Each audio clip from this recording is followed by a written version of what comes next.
The Girl with Green Eyes. Greg is a porter at the Shepton Hotel in New York. After work, he always goes for a coffee across the street. A girl is sitting in the coffee shop near the window. It's her again, thinks Greg. She's here every afternoon. I'm going to say hello. Greg goes into the coffee shop and gets a coffee. Then he goes across to the girl's table. "Hi," he says. "I'm Greg. Can I sit with you?" "Okay," she says. "I'm Cassie." "I come here for a coffee every day after work," says Greg. "I'm a porter at the Shepton Hotel." He smiles. "You have beautiful green eyes." "Have I?" she says. She doesn't smile. "Is something wrong, Cassie?" he asks. "You don't look very happy." It's nothing," she says.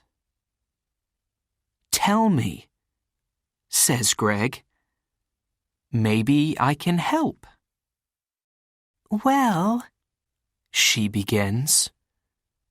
"Go on," says Greg. "My stepfather is staying at the Shepton Hotel," she says. "He has my sketchbooks. I'm an artist. When I ask him to give them to me, he says, 'No, I want you to come back home to Boston.' But I don't want to go back to Boston. He's not nice." "How long is he going to be at the hotel?" asks Greg. 2 more days, says Cassie. He's in room 724. "Maybe I can get the sketchbooks for you," says Greg. "Maybe I can get into his room." "Can you?" she says. "Meet me here tomorrow afternoon at 4:30, says Greg. "Okay, thank you," says Cassie. "Thank you very much." She looks at her watch. "I've got to go now. See you tomorrow." When Cassie gets back to her hotel room, she makes a telephone call. "Hello?" she says. "It's me. It's okay. The boy's going to do it." "Yes, I'm going to get them from him tomorrow afternoon." "Okay, I can meet you there the morning after, at 10 a.m. Don't forget to bring the money, $2,000. Next morning, Greg arrives at work early. He goes to find room 724. I have to wait for Cassie's stepfather to go out, he thinks. I don't know his name, but it doesn't matter. Greg watches the door of room 724. he sees the girl come to clean the rooms. Some minutes later, a man comes out of room 724. That must be Cassie's stepfather, thinks Greg. He waits for the man to leave and for the cleaning girl to go into room 724. I need to look in the room, he thinks. Greg waits for the girl to leave the bedroom. Then he goes into the room and begins to look for the sketchbooks. I must be quick, he thinks. Where are they? Suddenly, Greg sees the sketchbooks by the bed. Got them, he thinks. He begins to look at the pictures. Wow! Cassie is a great artist. These are good. Greg is leaving the room when he hears the cleaning girl call out to him. Hey, she says, what are you doing? Come back. Greg does not stop. Greg finishes work that afternoon and leaves the hotel through a door in the next street. When he gets near the front of the hotel, he sees the man from room 724. That's him again, thinks Greg. That's Cassie's stepfather. Greg waits for the man to go into the hotel. Then he goes to the coffee shop. Cassie is at the same table in the coffee shop. Greg gets a coffee and goes to sit with her. I have them, he says, and he puts the sketchbooks on the table. That's great, says Cassie. How can I thank you, Greg? You can meet me later, he says, after I go home and change out of my porter's uniform. I'm sorry, Greg, says Cassie. I can't tonight. Maybe tomorrow night. Okay, says Greg. Tomorrow night. We can get something to eat first.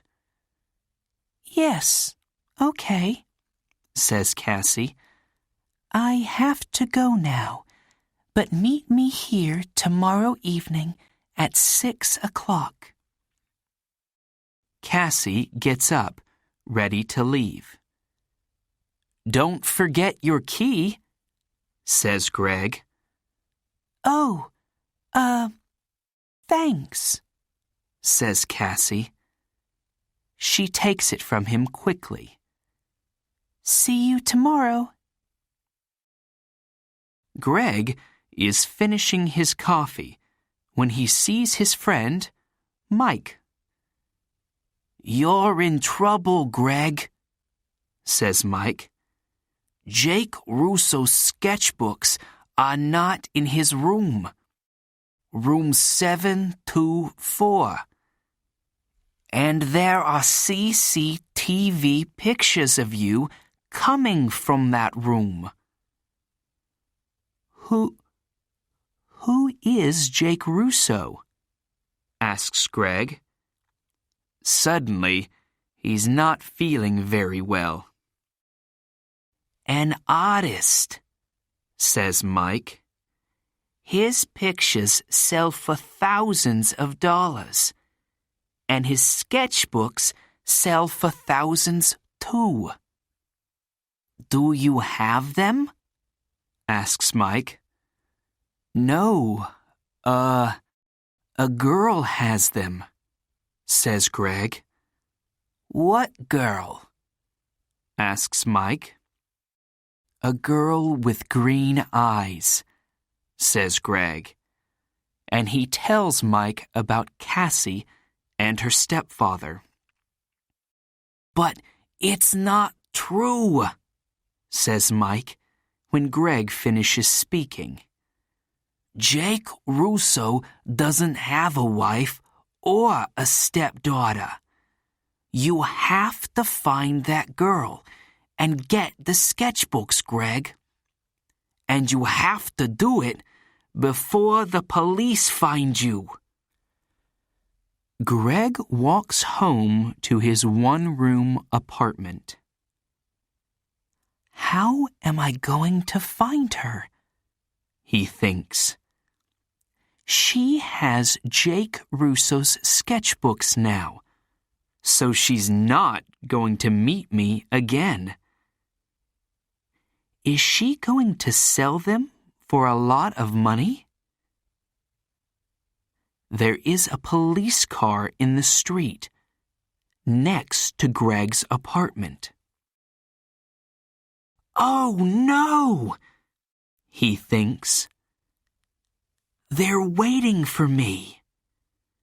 I can't get into my apartment now. That night, Greg sleeps on a train in the subway. But early the next morning, "Hey, you," says a man. He's the subway cleaner. "Get up. You can't sleep here all day." "Sorry," says Greg. People are arriving to get their trains now. One of them stops and looks at a photograph in his newspaper, and then at Greg. "It's him," thinks the man. "It's the young man in the newspaper photograph. The police are looking for him." Suddenly, Greg sees the man looking at him. And he sees his picture on the front of the man's newspaper. I have to get out of here quickly, he thinks. The man with the newspaper finds a policeman. It's him, he tells the policeman. The hotel porter. Hey, you, the policeman calls to Greg. Greg runs. Stop, calls the policeman. Greg doesn't stop. I have to get out of this uniform, thinks Greg. People know I'm the porter.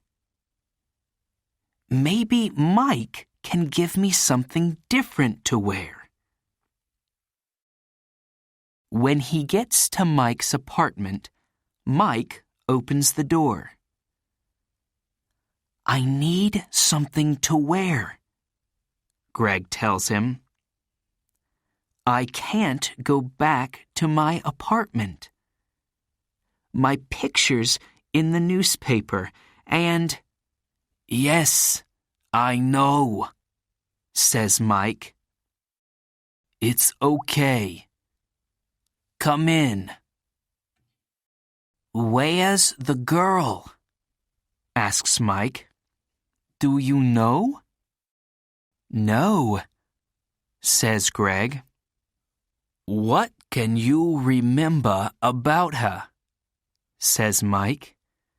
"There must be something to help you find her." "Yes," Greg says suddenly. "Her key! A key to a room in the Dolphin Hotel. It's a small, cheap hotel near 42nd Street. She must be staying there." "What's the time?" "Nearly 9 o'clock, says Mike. "Maybe she's there now," says Greg. "I have to go." "Thanks, Mike." 20 minutes later, Greg is near the Dolphin Hotel. "Am I too late?" he thinks. Suddenly, Greg sees Cassie come out of the hotel. "Cassie!" he calls. "Wait! I have to talk to you." Cassie sees him, but she doesn't stop. There is a car waiting for her. She says something to the driver and gets into it quickly. "Oh no," says Greg. "Pier 83, says an old man in the street. Greg looks at him. "What?" "The girl is going to Pier 83, West 42nd Street, for the Circle Line boat," says the old man. Greg smiles. "Thanks," he says. And he begins to run. Greg runs all the way to Pier 83. People are getting on to the boat, and he gets a ticket. On the boat, Greg looks for Cassie. But a woman with a newspaper is looking at him. "It's the young man in the picture," she tells the man with her. "Call the police, Eddie." The man gets his phone and calls the police. Some time later, Greg sees Cassie. She is talking to a man. But Greg does not see two policemen get on the boat. They quickly find Greg. "Where are Jake Russo's sketchbooks?" the first policeman asks him. "I don't have them," says Greg. "You don't want me. You want her. She has the sketchbooks." "Hey, look. He's right," says the second policeman. The two policemen move quickly to Cassie and the man. "I don't understand," says Cassie. "How?" "The two of you are coming with us," says one of the policemen. "You're in trouble." Later, Greg and a policeman take the sketchbooks back to the hotel. Jake Russo is very happy to see them again. I'm sorry, Mr. Russo, says Greg, and tells him everything. It's okay, says the artist, smiling.